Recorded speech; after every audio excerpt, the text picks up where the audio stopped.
지난주에는 바리새인들과 헤롯 당원들이 예수님을 말의 올무로 걸어 죽이려고 음모를 꾸미는 내용이었습니다. 그들은 서로가 원수처럼 여기는 관계였으므로 절대 함께 할 수 없는 자들이지만 예수님을 죽이려는 생각은 같았습니다. 그래서 그들이 예수님께 나와 가전 미사 요구를 동원하여 축켜 세운 뒤 아주 민감한 세금 문제로 궁지에 몰아넣으려고 했습니다. 그것이 가이사에게 세금을 바치는 것이 옳으냐 틀리냐 하는 문제였습니다. 그래서 예수님은 세금 낼 돈을 내게 보이라고 하셨고 그들은 데나리온 하나를 가져왔습니다. 예수님이 그 데나리온을 보이시면서 이 화상과 이 글이 누구의 것이냐고 질문하자 그들은 아무 망설임 없이 가이사의 것이라고 했습니다. 그러자 예수님은 가이사의 것은 가이사에게, 하나님의 것은 하나님께 바치라고 하셨습니다. 이는 그들이 노리는 말의 올무를 절묘하게 피해가는 대답으로서 가이사에게 바치라고 하면 이스라엘의 종교법에 저촉되고 바치지 말라고 하면 로마로부터 정치범으로 몰리게 되어 있는 질문이었습니다. 또한 이 대답은 하나님의 것을 하나님께 바치지 않고 교묘한 방법으로 도적질하는 바리새인들의 잘못까지 지적하시는 말씀이었습니다. 이처럼 그들의 음모가 실패로 끝나자 이번에는 사두개인들이 나서서 부활의 문제로 예수님을 궁지로 몰아가려 합니다. 마태복음 22장 23절의 말씀입니다. 부활이 없다 하는 사두개인들이 그날 예수께 와서 물어 이르되, 바리새인들이 예수님께 세금 문제를 들고 나왔다가 본전도 찾지 못하고 오히려 그들의 죄를 지적당하는 것을 보고 사두개인들이 나섭니다. 이들은 성전에서 일하는 자들로서 제사장이나 사내들인 공의회를 구성하는 자들로 종교 기득권 자들입니다. 그들이 부활의 문제로 예수님을 공경에 빠뜨리려고 질문합니다. 사두개인은 부유한 귀족들이며 지배계급에 속한 자들로서 헬라 사상을 받아들였으며 자기 민족의 역사적인 근거로 모세 오경만 인정했습니다. 또한 그들은 물질만이 유일한 실체라고 믿었으며 부활을 믿지 않았습니다. 그래서 사두개인들은 사람이 죽으면 영혼과 육체가 다 없어진다고 믿었고 영혼의 존재와 부활의 교리가 오경에서 증명될 수 없다고 하였습니다. 그런데 그들은 예수가 바리새인의 전통적인 부활 교리를 받아들이고 있는 것을 알고 있었습니다.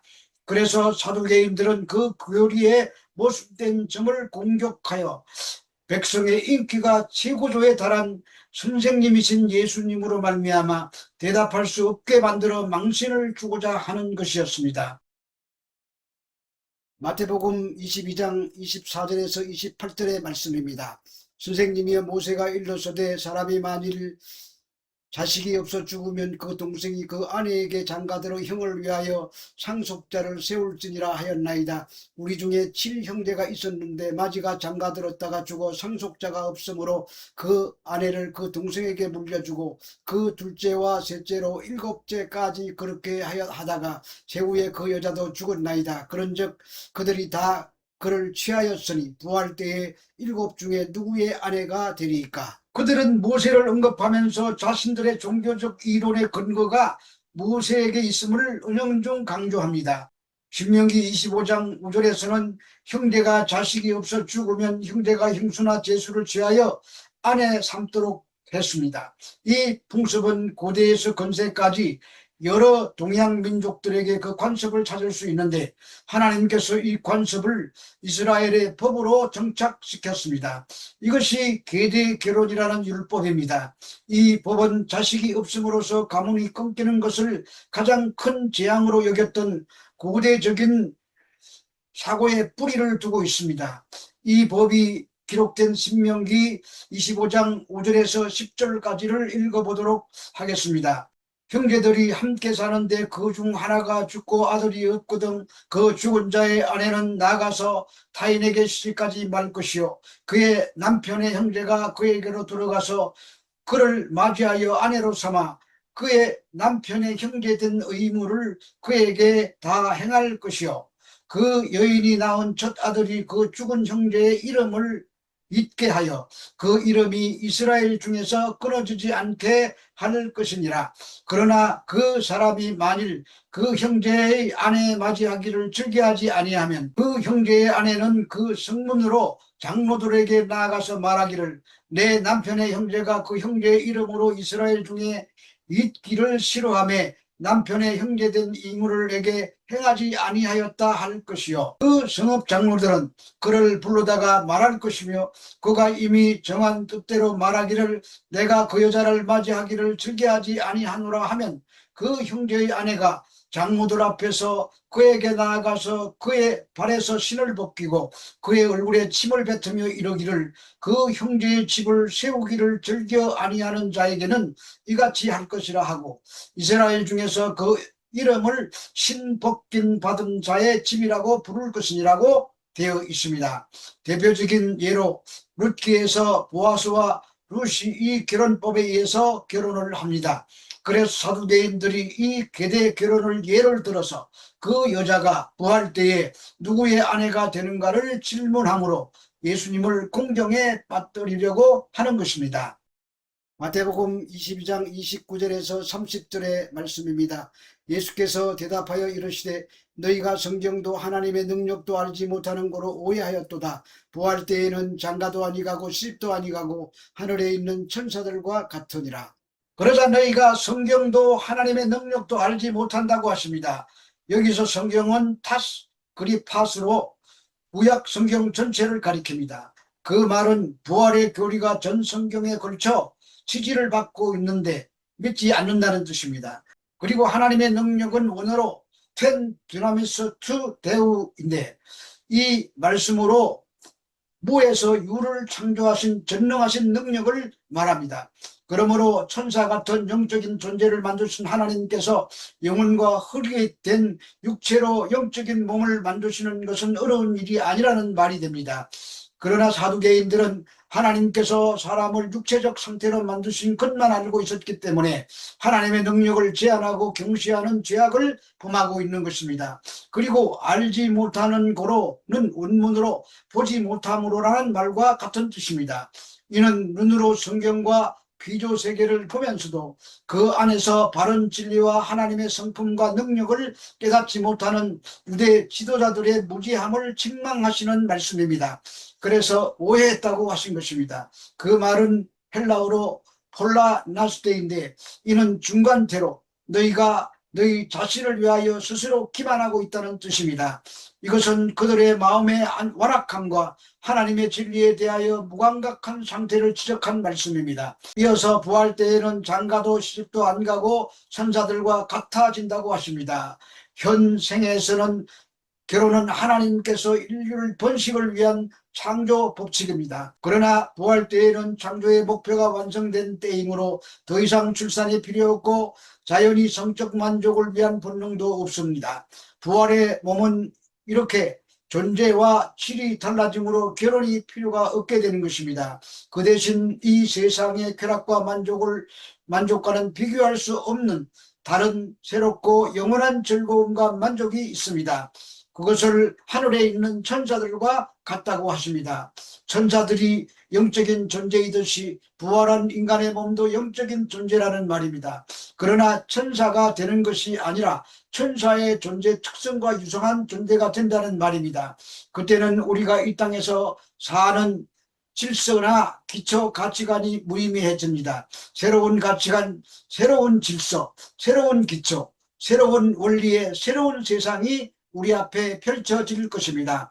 그런데 그 엄청난 일이 있을 것인데 그들은 거기에 대한 기대가 없었습니다. 그것은 성경도 모르고 하나님의 능력도 모르기 때문이라고 하십니다. 같은 내용을 다루고 있는 누가복음 20장 34, 35절을 보면 예수께서 이르시되 이 세상의 자녀들은 장가도 가고 시집도 가되 저 세상과 및 죽은 자 가운데 부활을 얻기에 합당한 역임을 받는 자들은 장가가고 시집가는 일이 없으리라고 기록하고 있습니다. 더 놀라운 기쁨과 환희와 영광스러운 새로운 세계가 펼쳐질 것이라는 말씀입니다. 이어서 36절에 그들은 다시 죽을 수도 없나니 이는 천사와 동등이요 부활의 자녀로서 하나님의 자녀임이라고 하십니다.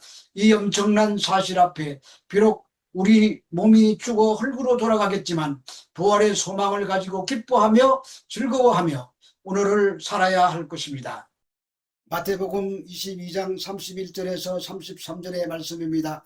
죽은 자의 부활을 논할진대 하나님이 너희에게 말씀하신 바 나는 아브라함의 하나님이요 이삭의 하나님이요 야곱의 하나님이라 하신 것을 읽어보지 못하였느냐. 하나님은 죽은 자의 하나님이 아니요 살아있는 자의 하나님이시니라 하시니 무리가 듣고 그의 가르침에 놀라더라.